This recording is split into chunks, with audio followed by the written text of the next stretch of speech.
वर्तमान ration card को नहीं बड़ खबर आसिला। राज्य में हिताधिकारी को मिलिबो नुआ राशन कार्ड।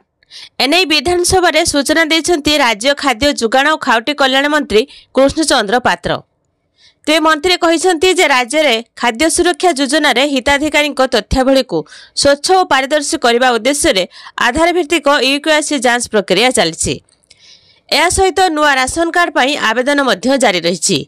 यह प्रक्रिया शेष होगा पर हिताधिकारी को मिलिबो नुआ राशन कार्ड। तेबे वर्तमान यह दुईटी योजना रे सामिल हेबापई आहुरी 9 लाख आवेदन होईछि। नुआ हिताधिकारी चयन पई सरकार 12टी मानदंड और अयोग्य को बाद देबापई 10टी मानदंड निर्धारण करछंती। जिला स्तर रे विभागीय कर्मचारी मानक द्वारा एहार उपयुक्त तदंत करा जाई योग्य विवेचित आवेदनकारी को एथिरे सामिल करा जाउछि। तेबे अगस्त सुधा हिताधिकारी को मिलिबो नुआ राशन कार्ड। विधानसभा रे मंत्रीकर बड़ सूचना। राज्य रे हिताधिकारी को अगस्त सुधा नुआ राशन कार्ड दियाजिबो। एने विधानसभा रे सूचना देछंती राज्य खाद्य जुगाण और खाउटी कल्याण मंत्री कृष्णचंद्र पात्र। तेबे सबुठो बड़ कथा होछि जे एई पर्यंत अनेक हिताधिकारी राशन कार्ड रे केवाईसी करिनांती। जो हिताधिकारी माने राशन कार्ड रे केवाईसी करिनांती सेमानकर राशन कार्ड कटिबो। आउ सबुठो बड़ कथा होछि जे राशन कार्ड रे चाउल सह गहम मिलिबो बोली जोगाण मंत्री कृष्णचंद्र पात्र कहिसंती। मिलुथिबा चाउलर 20% गहम देबाकू केंद्र खाउटी कल्याण मंत्री निकट में दाबी करा जायथिबा जोगाण मंत्री कहिसंती। लोकंकर गहम चाहिदा को दृष्टि रखी एभली दाबी करा जायथिबा मंत्री कहिसंती। एहा छड़ा से कहिसंती जे बीजेडी सरकार गहम को बंद करी केवल चाउल जुगाउथिले।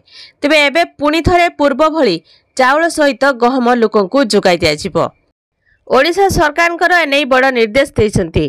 तो जो माने मागणा राशन पाई योग्य विवेचित नुहंती सेमानकर राशन कार्ड कटिबा नै फाइल प्रस्तुत होउछि।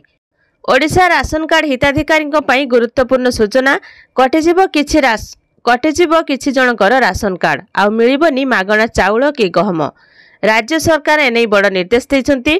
खाद्य जुगाण मंत्री को अनुसार राज्यर अयोग्य हिताधिकारी को बाद देबा पई प्रक्रिया आरंभ हो जाइछि। तेबे केवाईसी अपडेट करा जाइछि। जे माने ए योजनार लाभ पाइबा पई अयोग्य सेमानकर राशन कार्ड कटिबो आ खूब शीघ्र मिलिबो नुआ राशन कार्ड।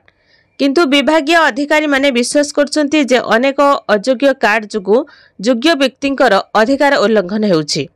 केउ माने प्रकृत रे मागणा राशन पाइबाकू हकदार से नहीं एक तालिका प्रस्तुत करिबा परे नकली राशन कार्ड धारी विरोध में कार्यानुष्ठान ग्रहण कराजिबो। राशन कार्ड आवेदन करिथिबा हिताधिकारी मानक पई ये होछि बड़ खबर। जहाँकि मासक मध्य हिताधिकारी को मिल पारे राशन कार्ड। प्राय 8 लाख नुआ हिताधिकारी नुआ राशन कार्ड पाइबे। एने राज्य सरकार प्रक्रिया आरंभ करिथिबा कहिसंती खाद्य जुगाण मंत्री कृष्णचंद्र पात्र। हिताधिकारी तथ्यावली को स्वच्छ और पारदर्शी करने उद्देश्य रे यूकेआईसी जांच करने को पदक्षेप निया जाउछि। एई जांच पर नुआ राशन कार्ड जोगाइबा प्रक्रिया आरंभ हेबो। तो यह थिला राशन कार्ड धारी गोटे छोट इनफॉरमेशन। तेबे खूब शीघ्र मिलिबो नुआ राशन कार्ड। राशन कार्ड पाइबे 8 लाख नुआ हिताधिकारी। ओडिशा सरकार एने बड़ निर्देश। जदि आपण मध्य प्रधानमंत्री गरीब कल्याण अन्न योजनार हिताधिकारी तेबे आपण मानकू एई नुआ राशन कार्ड मिलिबाकू जाउछि। आउ आपण माने राशन कार्ड रे केवाईसी करछन्ते कि नहीं कमेंट रे जणेबे। आ वीडियो टी केउ जिल्लारो देखुछन्ती वीडियो को लाइक करिवे आ चैनल को सब्सक्राइब करी पाखर आस्थवा बेल आइकन क्लिक करी ऑल सिलेक्ट करनेबे।